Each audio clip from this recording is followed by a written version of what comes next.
ہمارے ہاں تاریخ کا شعبہ بہت کمزور ہے، اور یہ حالت ہے کہ پاکستان میں تاریخ کو یوں سمجھ لیں جیسے لکھی ہی نہیں جا رہی۔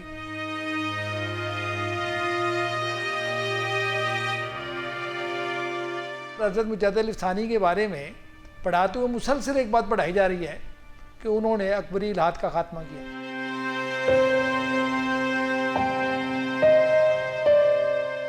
بر صغیر کے جو ان کے کنٹمپریری سورسز ہیں جلال الدین اکبر کے، ان میں تو کہیں ہمیں نہیں ملتا کہ اس نے دین الہی پیش کیا تھا۔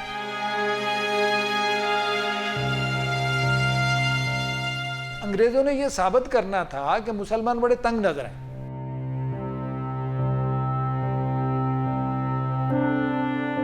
سر سید ہمارا ہیرو ہے اور انہیں ہم نے ہیرو بنا کے ہی پیش کرنا ہے، تو ہم یہ بات غائب کر دیں گے کہ 1857 میں انہوں نے انگریزوں کے ساتھ کس قدر تعاون کیا۔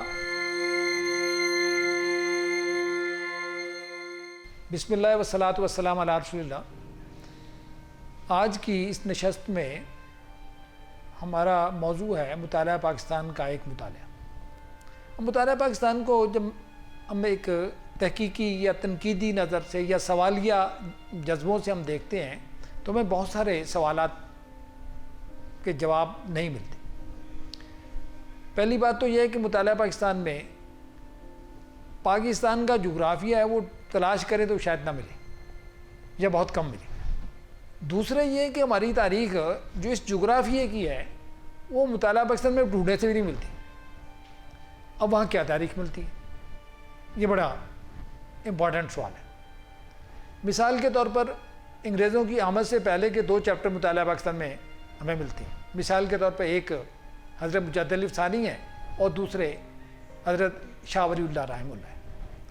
دونوں کے بارے میں ایک ایک بات ہمیں بڑے تیقن سے پڑھائی جاتی ہے کہ حضرت مجدد علی ثانی نے اکبر کے دین الہی کا مقابلہ کیا، اور حضرت شاہ ولی اللہ کے بارے میں ایک بات تیقن سے پڑھائی جاتی ہے کہ انہوں نے قرآن مجید کا فارسی میں پہلی بار ترجمہ کیا، اس سے پہلے قرآن مجید کا ترجمہ نہیں ملتا، اور یہ دونوں باتیں بالِ نظر ہیں۔ اکبر کا دین الہی ایجاد کرنا، اس کی تصدیق اکبر کے جتنے کنٹمپریری سورسز ہیں بر صغیر کے، ان میں ہمیں اس کی تصدیق نہیں ملتی۔ اس بات کی تصدیق ملتی ہے پرتگیزی پادریوں کے ہاں یا انگریزوں کے ہاں۔ آئین اکبری کے انگریزی ترجمے میں مل جائے گا کہ اکبر نے دین الہی ایجاد کیا، مگر آئین اکبری کا جو اصل متن ہے، جو فارسی میں لکھا گیا متن ہے، اس میں یہ بات نہیں ملے گی، انگریزی ترجمے ملے گا، اور پرتگالی پادریوں کے ہاں ملے گا۔ اسی طرح حضرت شاہ ولی اللہ کے بارے میں اگر آپ کہیں کہ انہوں نے فارسی میں پہلی بار ترجمہ کیا قرآن مجید کا، تو یہ بات بھی غلط ہے۔ ان سے کوئی 1-1.5 صدی پہلے یہاں سندھ میں ایک بزرگ تھے مخدوم نوح حالائی، انہوں نے قرآن مجید کا فارسی میں ترجمہ کیا تھا۔ ان کے بعد بھی کچھ ترجمے ہیں جو ملتے ہیں، فارسی میں تفاسیر بھی ملتی ہیں قرآن مجید کی، تو ایسی بات نہیں ہے کہ حضرت شاہ ولی اللہ نے پہلی بار فارسی میں ترجمہ کیا۔ اچھا، اب اس کی ضرورت کیوں پڑی؟ انگریزوں نے یہ ثابت کرنا تھا کہ مسلمان بڑے تنگ نظر ہیں، قرآن مجید کا کسی دوسری زبان میں ترجمہ کرنے کو جائز نہیں سمجھتے، اور جب حضرت شاہ ولی اللہ نے یہ ترجمہ کیا تو انہیں بڑے سخت رد عمل کا سامنا کرنا پڑا۔ تو یہ ساری کی ساری بات ہی غلط ہے۔ مسلمانوں کو تنگ نظر ثابت کرنے کے لیے یہ افسانہ گھڑا گیا تھا، اور یہ افسانہ ہے جو ہم اپنے بچوں کو پڑھا رہے ہیں۔ حضرت شاہ ولی اللہ سے پہلے قرآن مجید کے فارسی تراجم ملتے ہیں، اور ایک سے زیادہ ملتے ہیں، اور بڑے شاندار ملتے ہیں۔ حضرت شاہ ولی اللہ نے صرف یہ کیا کہ قرآن مجید کے ترجمے کا کام تھا، اس کو آگے بڑھایا۔ تو ظاہر ہے ہر دور کا جینیس جو ہے پرانے کام کو آگے بڑھاتا ہے۔ یہ تو نہیں ہوتا کہ وہ کوئی کام ہو گیا ہے تو بس وہیں رکا رہے گا۔ زبان میں تبدیلیاں آتی ہیں، علم میں اضافہ ہوتا ہے، ایک دانشور نئی تحقیق کرتا ہے، ایک جینیس نئی چیز دریافت کرتا ہے، یہ اپنے دور کے مسائل کو سامنے رکھ کر قرآن مجید کا انہوں نے حاشیہ لکھا، قرآن مجید کے ترجمہ کیا، تو انہوں نے کام کو آگے ضرور بڑھایا ہے، لیکن ایسا نہیں ہے کہ اس سے پہلے مسلمان قرآن مجید کے تراجم سے آشنا نہیں تھے۔ یہ تو ہو گیا انگریزوں کی آمد سے پہلے کا مطالعہ پاکستان۔ اب انگریزوں کی آمد شروع ہوئی۔ 1857 میں کیا ہوا؟ 1857 میں انگریزوں کے خلاف جنگ لڑنے والے بہت سے گروہ تھے، اور انگریزوں کی حمایت میں لڑنے والے بھی بہت سے گروہ تھے۔ اب سر سید ہمارا ہیرو ہے، اور انہیں ہم نے ہیرو بنا کے ہی پیش کرنا ہے، تو ہم یہ بات غائب کر دیں گے کہ 1857 میں انہوں نے انگریزوں کے ساتھ کس قدر تعاون کیا، اور 1857 میں بجنور میں مجاہدین آزادی کی شکست میں سر سید کا کتنا بڑا رول تھا، یہ غائب کر دیں گے۔ اب اس کی تصدیق تو سر سید احمد خان کی اپنی کتاب تاریخ سرکشی بجنور سے ہو جائے گی، تو اس کتاب کو ہم کہاں غائب کریں گے؟ تو نہیں کر سکتے غائب، حقائق تو موجود رہیں گے۔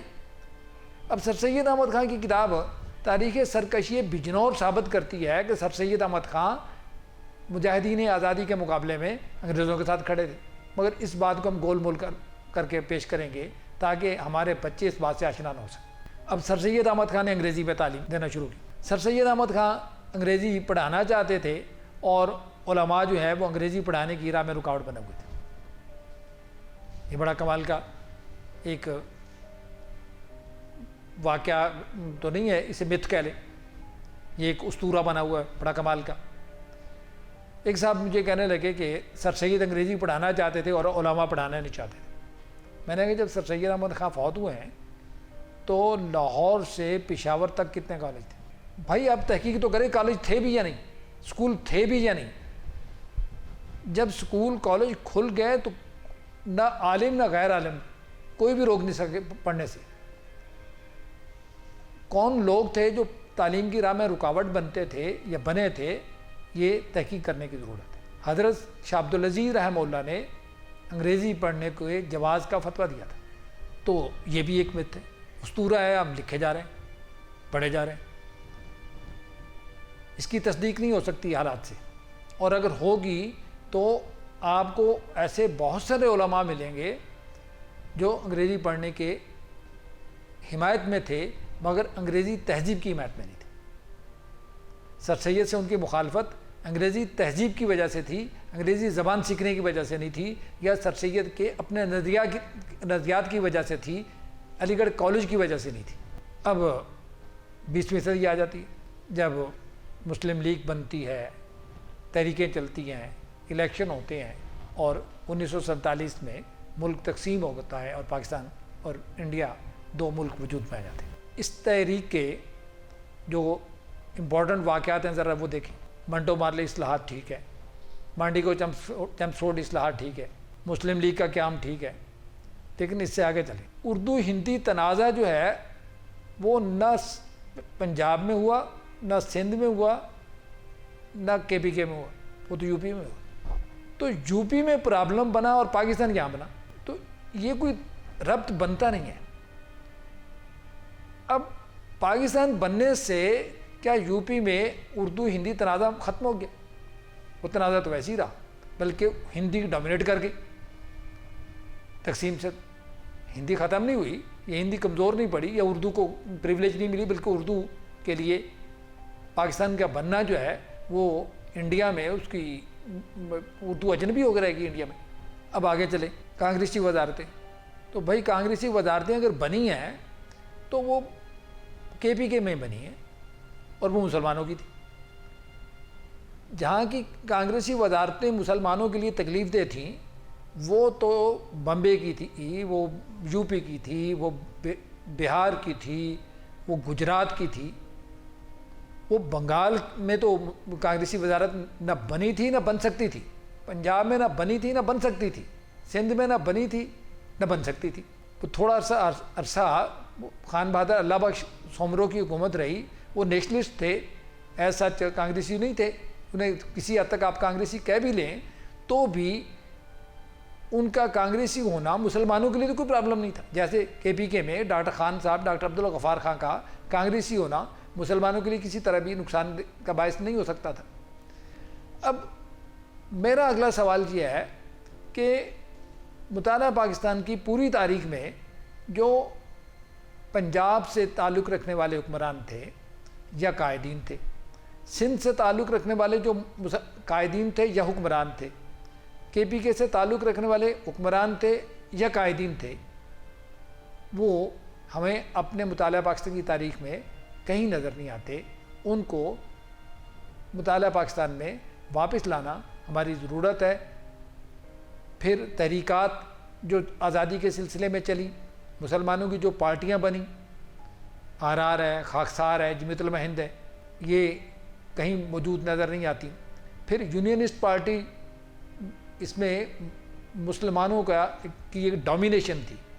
اسی طرح سر فضل حق کی بنگال میں ایک ذمہ دارہ یا کسان مزدور پارٹی تھی, وہ بھی مسلمانوں کی ڈومینیشن تھی اس میں. تو ان ساری چیزوں کا کہیں وجود نہیں آتا. تو اس پر غور ہونا چاہیے, اس پہ بحث ہونی چاہیے, اس پہ تحقیق ہونی چاہیے, اور جو نیا نصاب بننا چاہیے وہ تحقیق کی بنیاد پہ بننا چاہیے. بہت شکریہ.